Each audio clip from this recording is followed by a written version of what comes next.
Guys, so I think we just need to make a real quick distinction. So, about God, right? God is God. He does not have to leave his throne. Okay? God is God. Okay? He is God. He is so holy. He's so royalty. Like, he has angels to tell them what to do. Like, he has, a job for the Holy Spirit. And he has, things that Jesus is in charge of and what he does, right? Like how Jesus is our defender, right? And the devil is our accuser. So God is God, sits on his throne. He doesn't have to move. Jesus is the body of God, the body. He was the hands and feet on the earth, okay?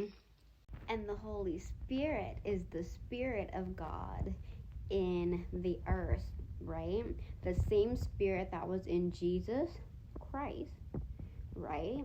Who helped him to raise from the dead, who the power was flowing through, right? Because Jesus is at the right hand of God. Jesus is the one that's going to be judging us on Judgment Day. He's the one who's going to say, I never knew you, like, or the one who accepts you in it. It's Jesus. So Jesus is the body of God, the hand and feet of God. Holy Spirit is the power of God. Okay? So God sits down on his throne. He sends the word, it goes. He written everything out, right? He's the boss. Okay, he's the boss. So the Holy Spirit is the Spirit of God. The Holy Spirit is the power of God, is the demonstration of God, right? In his holiness, right? That's why his name is holy. Okay, he is a Holy Spirit, so his name would be holy, like they would say the spirit of gentleness, right? So that the name of that spirit is gentleness. And so, and how people say the spirit of perversion, the name of that spirit is perversion. Okay, and lust, that's the name of that spirit. Lust. So think of the spirit as a body, right? And then the name, like if your name is Timothy, right? You know what I mean? Like Timothy is the name of that body. And so Jesus is the hand and the feet of God, the physicalness of God. He's the one who will be judging us on Judgment Day. And Jesus is seated at the right hand of God. So that is like his right hand. Like think about like your friend. Like that is your right hand. That's the one you trust with all things, right? When it comes to you. And so that's who Jesus is to God. So God sits on a throne. He is sovereign, supreme, holy, most powerful. Like if he stepped foot in the earth, it would shake. It would tremble. We would all be to the floor worshiping and praising, not one standing, not even the most wickedest person Like, we would all be with glory to our faces, right? It would be like gravity. Okay, too, it's extreme, like the suppressing of, like, think about like those machines where you suck all the air out, right? Like there would be nothing of us because we can't carry him, especially in his fullness, which is why he just gives us a little bit of his power. Like there's not one human who carries all of it in his full capacity. Like he like gives us like one salt or like mustard seed, because we are body. Like we cannot carry God. That's why we need him to do things, right?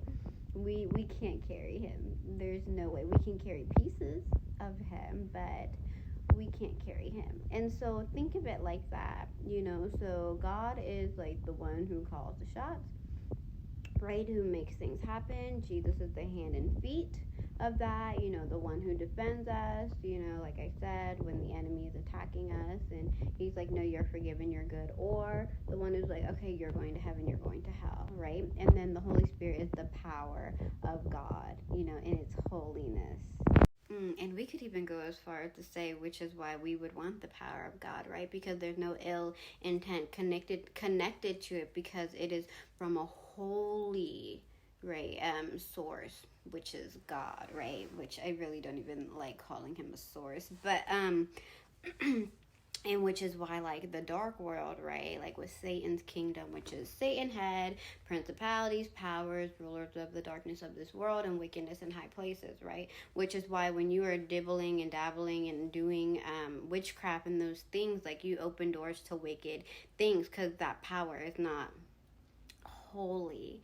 And we can even go as far as to say, like, with Simon the sorcerer, right, his power was coming from the dark world, and he was attracted to the purity and the holiness in that power, which Peter was able to carry, right? But we won't go too deep into that. Those are just the structures I wanted to give you, but I'm not going to get too deep.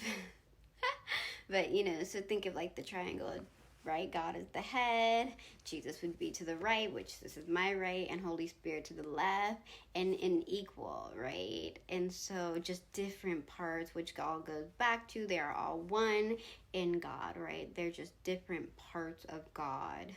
But there's still so many other parts of God we know not of. That is truly deep, right? Because there is no end to God whatsoever.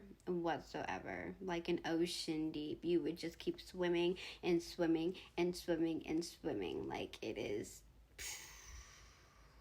Which is also, how Holy Spirit knows the depths of a person, and he's the only one who knows, just as, like, Holy Spirit knows the depths of God, and only he knows. But all right, I'm done. I could talk forever, but I won't. See you guys. Be blessed. Bye.